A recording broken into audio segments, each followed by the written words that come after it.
So, ngayon guys, nandito na naman po ako sa my garden. Dito ako maglalakad-lakad ngayon.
Ang daming mga halaman dito.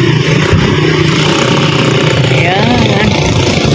Dati nung araw guys, mga 2019 hanggang 2022, ano pa po ito ano bang tawag nito? Tubuhan. Ayan, inabot ko pa po kasi yung bahay po namin na ipinagawa po dito sa likod po nito ay 2020 natapos ng 2019 natapos ng 2021. Kaya nung panahon na yon ay tubo pa po ang nakatanim dito. Ayan. So itong mga ito ay bago lang po dito. Ang dami pong mga ano ngayon tagbulaklak po ng mga bougainvillea ngayon. Ang gaganda po ng mga bulaklak po nila.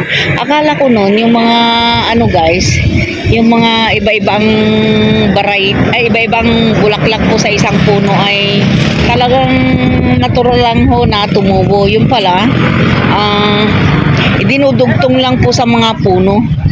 Oy, inaanay din nakikita nyo yan may mga anay din po itong mga ano nila itong mga puno ng ang tawag nito bougainvillea.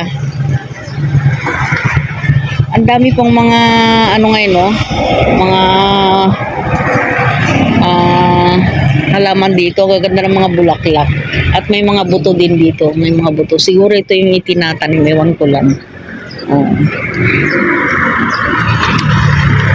Habang naglalakad-lakad po tayo guys, magano muna tayo, magbibideo-video. Ayan. Kanina galing ako doon ako galing, nag-ikot-ikot ako dito sa may ano namin, paligid namin. Pati ba naman ito? Nauulam ito guys ito masarap to sa munggo, sa mga paksiw na isda, ganyan guys. Dito tuwing hapon, ewan ko tuwing hapon dito sila nagtitinda-tinda ng mga marami pong pagkain dito hanggang gabi. May mga sisig, ganyan. Ayan, dynamite, cheese stick, ham and cheese. Ayan, dito po ang ano nila, tindahan nila pagka ganyang hapon na hanggang gabi. Ayan. Ang dami pong mga ano dito mga halaman. Kung gusto po ninyong mamili ng mga halaman, ganyan, dito lang po sa amin.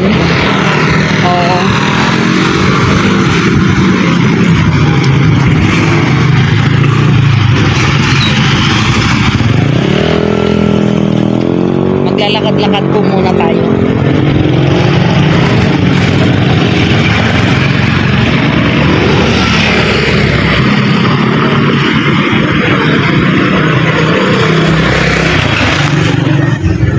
Ganito rin ang hanap buhay ko nung araw bago kami pumunta rito. Galing din kami ng Paranaque, may kainan kami doon. Ito rin yung mabili sa akin.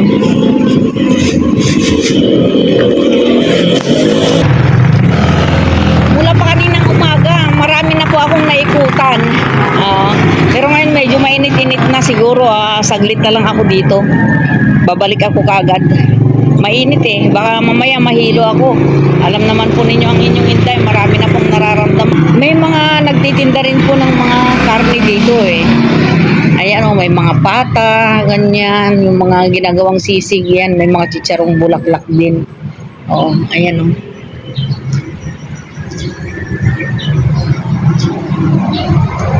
Marami rin pong mga stall-stall dito sa amin. Ayan nga yung may magbubukas na rin sa 17 daw magbubukas Sabi sa Facebook yung Dali. Awa naman ng Diyos, papalapit naman ng Pangunang papalapit yung mga grocery dito sa amin. Hindi na po namin kailangan pumunta pa sa malalayong lugar tulad po sa Angeles, ganyan, San Fernando. Sana po yung malaking wet market magkaroon dito sa amin. Ayan Ang gaganda po ng mga halaman ngayon dito. Ito pala guys, hindi pala tumubulong ng ganyan. Inaano pala ito, binabalutan ng alambre, ganyan, tapos inaano, yung bang dinidesign. Ngayon pagka ganyan na na mga 1 month, ganyan, o kaya 3 months, ayun, pag yung alam na nila na sumama na sa gusto nilang design, tinatanggal na rin po yung yung alambre. Pinapasunog po nila. Yan. Ganda ng bulaklak guys. Dito mo makikita yung mga maraming mga panindang pang-almusal sa umaga. Ayan guys May pandesal, ganyan, may mga lugaw, may mga prito-prito na rin po. Ayan. May mga gulay-gulay tamang-tama. Nandito na rin lang ako. Titignan ko kung may pambili tayo kahit na magkano lang. Dami rin mabibili rito sa umaga Dami ko na rin nabili sa 246. 120 pesos yung budget ko. Dami rin pala mga kumakain dito pagka umaga. Ayan, kung gusto mong makapamili ng mga budget meals, punta ka lang dito sa kanto. Ayan, malapit na rin buksan itong Dali sabi sa Facebook, mga 17 sa 17 magbubukas na rin ito. Ayan, awa naman ng Diyos, hindi ko na kailangan pang pumunta sa malayo para mag-grocery. Mga lang siguro, mga 3 minutes 3 minutes lang yung lalakarin. Ang layo, 3 minutes lang ang layo sa bahay namin. Ayan Sa umaga, marami ka na rin mabibili rito. Sa 60 pesos mo, marami na po. Isipin mo, 20 pesos lang ang isang tali. Ay, isang balot, Kung sa iba ito, mga na ito, 40 doon sa doon sa may 7-Eleven, yan, 40 ng balot niyan. Dito mura lang, Marami ka nang mabibili sa halagang 100 piso. Ayan, lakad po muna tayo. So, ayan guys, nakapamili na po tayo. Ayan, tapos na rin po ang pag-eehersisyo natin. Pauwi na po tayo sa halagang 246 halagang 60 pesos. Marami na po akong nabili. Kung gusto mo pala ng murang mga gulay, ganyan, kailangan magmatnyag ka rin, lumabas ka. Wag yung aasa ka lang sa mga naglalako dyan. Kasi iba yung presyo nila, syempre. Sila na yung lumapit sa'yo Kaya, natural, magdadagdag po sila ng presyo. Lalo naman kung uutangin mo pa, di ba? Kasi dito uso rin yung mga utang-utang na ganyan Naman tayo uli dadaan guys. Ayan. Ang dami po talagang mga halaman dito eh. Gusto kong tignan yung mga ano eh. Yung mga bulaklak po ng ano ng matawag na ito, bougainvillea. Ayan. Ayan, papakita ko po sa inyo yung mga ano dito nagagandahang mga bougainvillea. Ayan.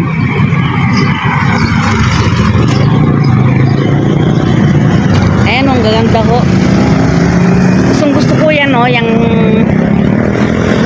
bougainvillea na yan. Mas lamang yung bulaklak kaysa sa dahon. Ang ganda. Lalo na yun, no.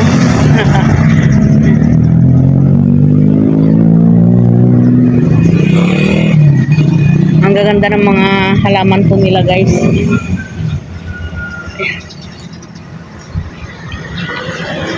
Ayun, yun yung ano, simpleng-simple lang. Maganda kung ang bahay mo, maganda yung pagkaka-arrange po ng mga halaman, ganyan. Pero yung kagaya sa ano ko, hindi ko alam kung paano i-arrange. Hanggang ngayon, pinag-aaralan ko pa kung paano ko ayusin yung mga halaman ko. Gusto ko. Sana isang araw makakuha ko ng ano talaga, yung mura lang ang serbisyo ba. Isipin mo, 2 halaman lang yung papaayos ko eh. Ang singil sa akin 1,000 daw. Eh sabi ko, wag na lang, ako na lang, tama na yan, putulin na lang yung mga sides, diba?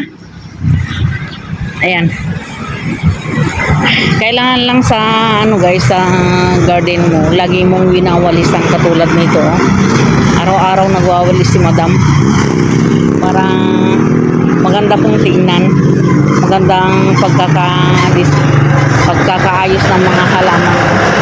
Para ma-attract naman po yung mga bibili. Kailangan malinis po. Walang mga kalat-kalat na mga katulad nito, mga dahon na tuyo. Ano?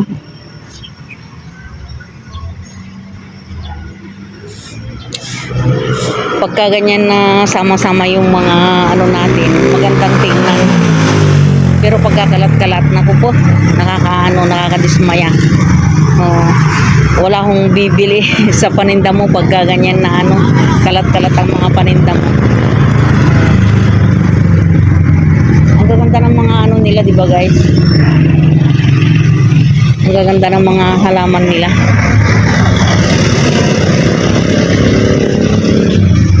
Kailangan pagka bumili ka ng halaman, maganda yung pare-parehas.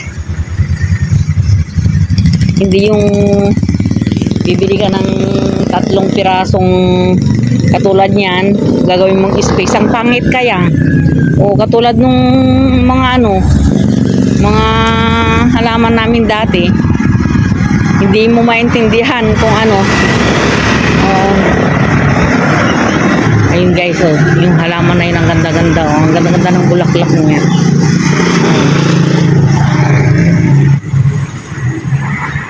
Kaya lang yung nakita ko kanina guys, yung bougainvillea, sayang, inaanay yung katawan niya. Maganda rin pala ito, kahit pala konti lang yung lupa, mabubuhay. Tatawid tayo, tatawid ang Inday, tatawid, nakakatakot, tatawid ang Inday. Uy, hello. Ano, kumusta? Ay, God bless. Ingat ka ha. Nag-ano ka? Nagse-service ka? Oo, sige. Sige, ayusin mo yung buhay mo. Oo, kasi sarili lang natin makakatulong sa atin talaga ngayon sa hirap ng buhay. Oo, kasi matindi na rin yung ano. Mataas lahat-lahat. Kaya pinapalakad ako araw-araw. O sige, mag-ingat ka ha. Oo. Yung pamangkin ng asawa ko. Oo.